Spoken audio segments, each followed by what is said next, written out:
अस्सलाम वालेकुम रहमतुल्लाह। ख्वाब में अपने ही घर में बहुत सारी फिशेस यानी मछलियाँ देखना, वो भी बगैर पानी के चल रही हैं, इसका क्या मतलब हो सकता है? देखिए जी, मछली को वैसे देखना जो कि आपको नुकसान नहीं पहुँचा रही। बाज़ मछलियाँ होती हैं जो मतलब इंसान को नुकसान पहुँचा सकती हैं, तो वैसे देखना ये बुरा नहीं होता।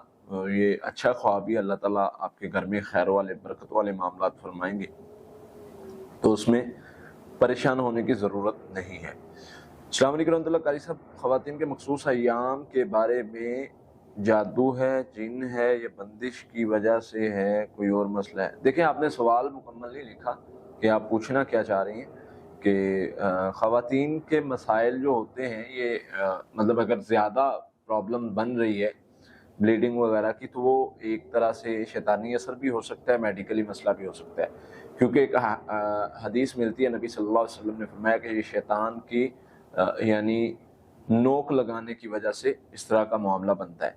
तो उसके लिए आपको हिफाजती पढ़ाई पढ़नी होती है, और इसके साथ कुछ कलिमात हैं वो पढ़ने होते हैं, ला इलाहा इल्लल्लाह वहदहु ला शरीका लहु लहुल मुल्कु व लहुल हम्दु व हुवा अला कुल्लि शैइन क़दीर। तो इंशाअल्लाह ये मसला अल्लाह के फजल से, अल्लाह की रहमत से हल हो जाएगा और मामला बेहतर हो जाएंगे। अगर ये सवाल आपका जो मैं समझ पाया हूँ इसके अलावा कोई और है, तो वो आप दोबारा मुकम्मल लिख दें, क्योंकि ये सवाल मुकम्मल नहीं है।